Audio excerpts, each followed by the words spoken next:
meskipun dibuka melemah tadi pagi, IHSG berhasil berbalik arah dan saat ini berada di zona penguatan. Dan kalau kita lihat juga pada akhir sesi pertama sempat berada di level penguatan 6.267,71. Ketika kita memulai closing bell sempat menyentuh hampir level psikologis 6.300. Dan kalau kita lihat juga sebenarnya penguatan ini dorong oleh aksi beli investor lokal yang memanfaatkan harga saham yang sudah deep down kemarin karena memang ada pelemahan akibat dari efek penerapan tarif resiprokal 32%, tapi ketika akhirnya ada informasi bahwa tarif resiprokal ditunda sampai 90 hari ke depan, langsung ada kenaikan yang signifikan untuk IHSG yang menguat 5,67%, dan ini juga penguatan terjadi seluruh pasar keuangan di dunia.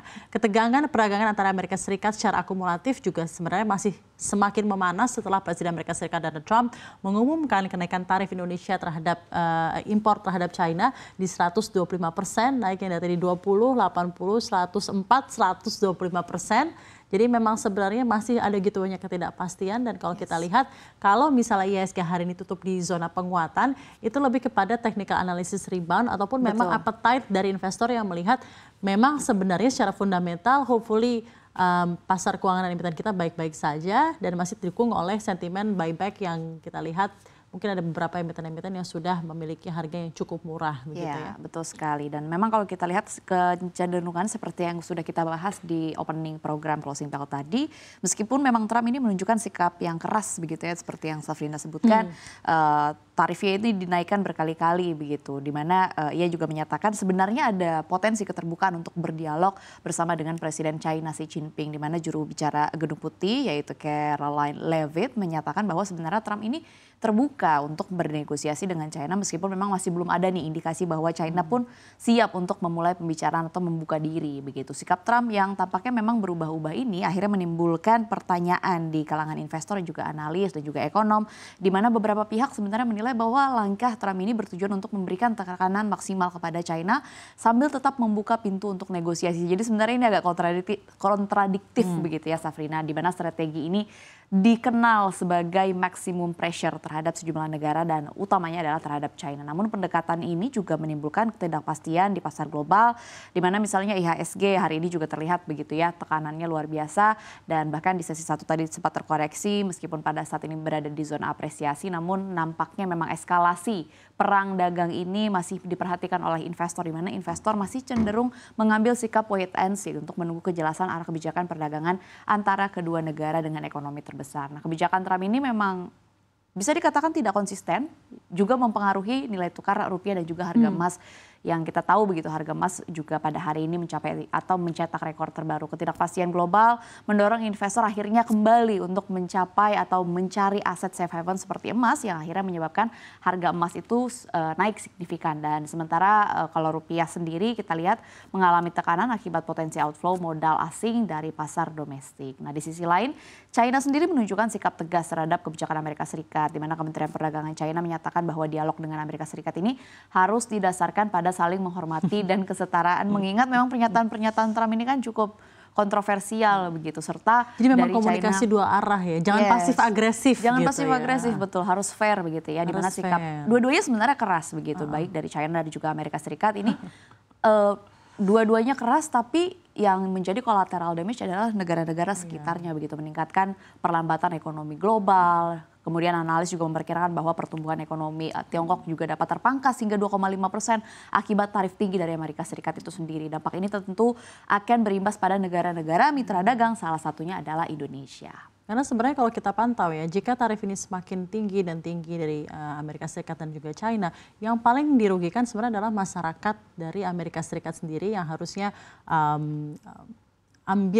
melihat dari tarif impor yang tinggi ini kan, tentunya mereka sendiri yang harus menanggung tarif impor tersebut yang begitu tinggi. Karena kan kembali lagi, harga CO2 tinggi akibat tarif akan dibebankan kepada consumer dari Amerika Serikat sendiri. Dan dari China sebenarnya yang saat ini telah merespon sebesar 84% gitu ya, retaliation.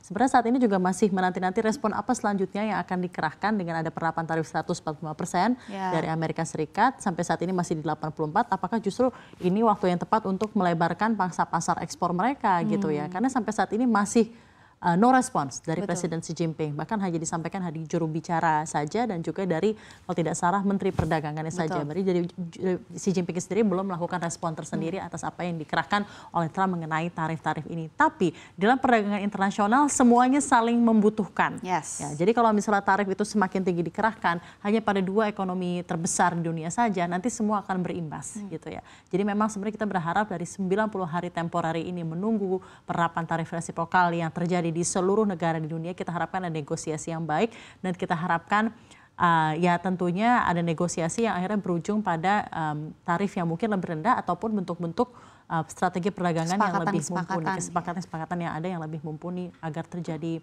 keseimbangan yang lebih lanjut untuk perdagangan internasional. Ya, sebenarnya itu yang sedang dilakukan ya oleh pemerintah Indonesia, di mana seperti yang sudah kita dengarkan dari Presiden Prabowo Subianto juga sudah menegaskan bahwa sebenarnya kita tidak akan mengambil langkah retaliasi seperti yang China dan juga Uni Eropa ambil, tapi kita lebih mengambil langkah negosiasi kalau akhirnya memang tarif ini kembali diterapkan begitu. Apalagi ditunda 90 hari, oke 90 hari ditunda sudah agak landai, tapi habis itu apa? Begitu kan pertanyaannya. Ini juga pastinya di waktu 90 hari ini pemerintah Indonesia juga perlu untuk mengambil langkah-langkah untuk menjaga stabilitas ekonomi domestik dan juga memperkuat. Jadi tidak hanya menjaga tapi juga memperkuat baik dari fundamental, kebijakan fiskal dan juga moneter yang responsif serta upaya untuk memperkuat pasar domestik yang menjadi kunci untuk menghadapi dampak negatif dan juga ketidakpastian di tengah perang dagang antara Amerika Serikat dengan China. Nah, secara keseluruhan sebenarnya ketegangan perdagangan antara Amerika Serikat dengan China ini memberikan dampak signifikan juga terhadap pasar keuangan global dan juga tentunya Indonesia, di mana kebijakan yang tidak konsisten ini dari kedua belah pihak menambah ketidakpastian yang pada akhirnya mempengaruhi sentimen investor dan juga kinerja pasar saham, termasuk salah satunya adalah IHSG. Dalam jangka pendek sebenarnya IHSG ini akan diperkirakan bergerak fluktuatif seiring dengan perkembangan sentimen global dan juga domestik, di mana investor ini disarankan untuk tetap waspada dan juga memperhatikan faktor-faktor eksternal yang dapat mempengaruhi pasar. Baik, ini sebenarnya saya juga baru menerima lagi bahwa ternyata China akhirnya melakukan retaliasi dan penerapan tarif untuk produk-produk Amerika Serikat sebesar 125% untuk barang-barang dari Amerika Serikat. Jadi ternyata benar akhirnya China melakukan retaliasi setelah kemarin sempat menaikkan menjadi 84%. Berarti pertandingan pingpongnya belum selesai. Iya, belum selesai. Meskipun Trump sudah membuka potensi untuk negosiasi, tapi nampaknya China Tapi ini kayaknya sebelum dikatakan Trump sebelum China menaikkan menjadi 125%. Dan kita tidak pernah tahu apakah respon berikutnya dari Trump mengenai hal ini ya. Jadi kita masih berusaha melihat bersama, tapi tentunya kita harapkan respon dari pemerintah Indonesia adalah respon yang dapat dilakukan dengan baik, strategi yang tepat dan juga negosiasi yang baik dengan beragam mitra dagang di dunia. Karena seperti yang tadi disampaikan juga ada analis dan ekonom dari Universitas Indonesia, Ibu Nina Sapti Triaswati. Mau tidak mau kita nanti akan kena dampaknya. Betul. Karena memang mitra dagang utama kita adalah China. Jadi kalau misalnya China tersendiri mengalami resesi ataupun ketidakpastian lebih lanjut, pasti akan memiliki multiplier dan ripple effect terhadap perekonomian kita. Dan kalau kita nantikan juga yang menarik adalah seperti ini Dina, yang baik sekali kita juga bisa lihat bahwa sebenarnya ada bentuk-bentuk investasi menarik gitu ya yang bisa dilakukan dalam bentuk-bentuk safe haven di tengah volatilitas pasar gitu ya. Kita lihat juga produk-produk seperti komoditas seperti emas dan lain-lainnya justru mengalami all time record high dengan adanya ini ya, dengan adanya penerapan tarif ini. Jadi memang kalau kita lihat tetap harus kepala dingin dan kita melihat diversifikasi aset ini adalah yang terbaik di saat ketidakpastian global yang semakin genting.